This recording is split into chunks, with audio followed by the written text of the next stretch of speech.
Mesdames, Messieurs, bonjour, bienvenue ici à la Rabine pour cet après-midi football en direct sur vos télévisions locales de Bretagne, TB Sud, TBO et TVR 35. Deux matchs pour le prix d'un, si je puis dire, en direct, j'insiste bien. Et puis c'est une première par ailleurs à vivre avec notre consultant sur ce premier match, Alain Ledour. Bonjour Alain. Bonjour. Entraîneur notamment de l'équipe de deuxième division féminine du FC Lorient. Avec votre science et votre œil, vous allez nous aiguiller pour ce premier match, celui qui va commencer à 13 h. C'est le match de la troisième place entre l'équipe du Cameroun et de la Corée du Sud. Avant la finale de 17 h, vous retrouverez tout à l'heure Arnaud Benchetrit pour la finale qui va opposer donc la France au Brésil pour cette première Coupe du Monde de football militaire féminine ici organisée par la Ligue de Bretagne et le ministère de la Défense. C'est une première. On est plutôt ravis que ça se passe en Bretagne et par ailleurs en Morbihan, Alain. Oui, tout à fait, sachant qu'en plus, pour l'Euro, il n'y a pas du tout de match en Bretagne. Donc là, ça fait un événement. C'est très très bien. Pour la promotion du foot féminin, c'est une belle manifestation. Puis en plus, on va voir qu'il fait beau en Bretagne. Donc c'est super. On aura l'occasion de reparler des autres manifestations à venir, notamment en 2018 et en 2019. La Bretagne encore et le Morbihan accueilleront de grands rendez-vous de football féminin. Pour ce qui va nous intéresser dans quelques instants, alors que le protocole est en train de se mettre en place sur cette Coupe du Monde militaire donc de football féminin, on va présenter les deux équipes en lice sur cette troisième place, en l'occurrence la Corée et le Cameroun, avec des petites anecdotes d'ailleurs, puisque si vous ne le saviez pas, eh bien notez-le d'ores et déjà, le Cameroun s'est entraîné et a posé ses valises, hein, notamment du côté de Lorient. Alain, vous avez eu l'occasion de les croiser. Oui, tout à fait. Le sélectionneur du Cameroun qui m'a appelé pour... il voulait faire un match amical, un match de préparation. Malheureusement, nous, on jouait notre match de maintien contre Angers, donc on n'a pas pu les rencontrer. Par contre, on les a accueillis pour qu'ils puissent s'entraîner sur notre centre d'entraînement à Kerbernès à Lorient. Donc j'ai eu l'occasion, oui, de discuter un petit peu avec eux. Alors il y avait 8 équipes en lice sur cette première édition de la Coupe du Monde de foot militaire. Les équipes réparties en deux poules. Sur la poule A, la France, les Pays-Bas, le Canada et le Cameroun. Et puis dans la poule B, le Brésil, l'Allemagne, les USA et la Corée du Sud. Quasiment tous les continents étaient représentés sur cette première.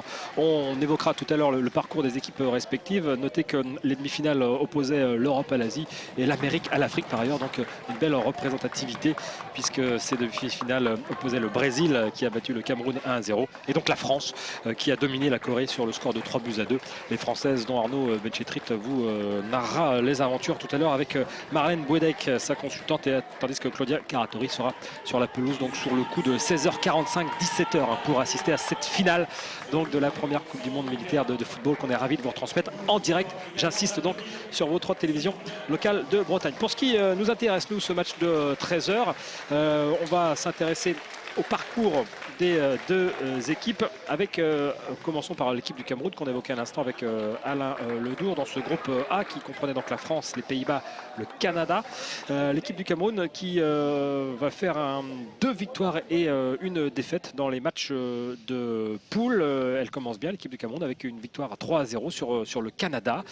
Des Camerounaises en revanche qui vont pas voir le jour, on peut le dire, face aux Françaises qui vont être explosives sur leur deuxième match alors qu'ils avaient déjà gagné 6-1 face aux Pays-Bas. Et bien les Françaises vont atomiser les Camerounaises 6-0. Grosse différence de niveau, hein, Alain. Oui, et puis on se rend compte que, en tout cas en match de poule, les Françaises ont vraiment survolé la poule, 6-1, 6-0, 6-0. Un score de tennis, ouais, c'est voilà. Ça. Alors ça semblait un petit peu plus compliqué en demi-finale pour les Françaises. Elles n'ont gagné que 3-2, mais les Coréennes ont inscrit leur deuxième but quasiment dans le temps additionnel. Pour ce qui concerne le troisième et dernier match de poule du Cameroun, une victoire 4-1 face aux Pays-Bas, ce qui nous a donc donné ce résultat donc des Camerounaises qui soldent leur match de poule avec 2 victoires et un nul, je le disais, comptant 7 buts inscrits contre 7 buts concédés. Équilibre parfait entre l'attaque et la défense des Camerounaises. Quid de leurs adversaires de cet après-midi, les Coréennes qui étaient dans le groupe donc, du Brésil, des États-Unis et de l'Allemagne. Eh bien, elles ont commencé par une défaite face aux Brésiliennes, finalistes en fin d'après-midi face aux Françaises, on l'a déjà dit.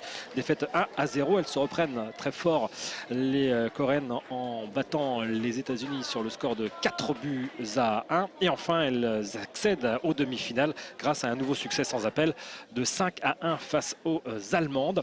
Et dans leur demi-finale, donc c'est face aux Françaises que les Coréennes vont plier le genou.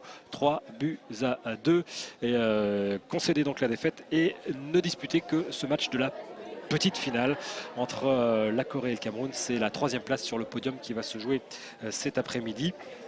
On a évoqué par ailleurs la défaite des Camerounaises en demi-finale également sur le score de 1-0 face aux Brésiliennes. Au regard du parcours des deux équipes, en l'occurrence la Corée du Sud, donc 2 victoires, 2 défaites, 11 buts pour, 6 buts contre. Les Camerounaises, 2 victoires, 2 défaites, 7 buts pour, 8 buts contre. J'ai envie que le match devrait être complètement ouvert cet après-midi, Alain. Oui, je pense qu'on va voir. Puis bon, je pense que les joueuses vont se libérer pour certainement sur cette 3e place. Mais on se rend compte que les équipes devraient être assez proches, puisqu'en fait les deux ont été battus 1-0 par le Brésil. Alors on se rend compte. La Corée n'a été battue seulement 3-2 contre la France, alors que le Cameroun avait pris 6. Bon, je pense qu'on va avoir un match ouvert. De toute façon, il y a des buts, donc oui. Je pense qu'on va prendre du plaisir. Il n'y a eu aucun match nul lors de la phase de poule dans les 2 poules évoquées tout à l'heure. 0 match nul, 12 matchs de poule en tout, donc 52 buts inscrits dans la phase de poule aussi, ce qui est plutôt pas mal. Ouais, bon, plus du tiers par la France. 18 buts inscrits par les Françaises sur les 52. L'artillerie bleu-blanc-rouge était en forme, souhaitant qu'elle le soit encore face au Brésil dans la finale donc de 17h, prise d'antenne 16h45.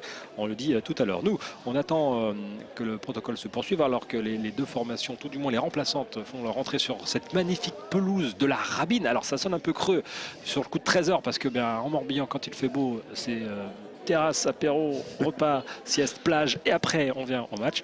Donc normalement beaucoup plus de personnes sur la finale. À noter la belle initiative donc, du ministère de la Défense et de la Ligue de Bretagne puisque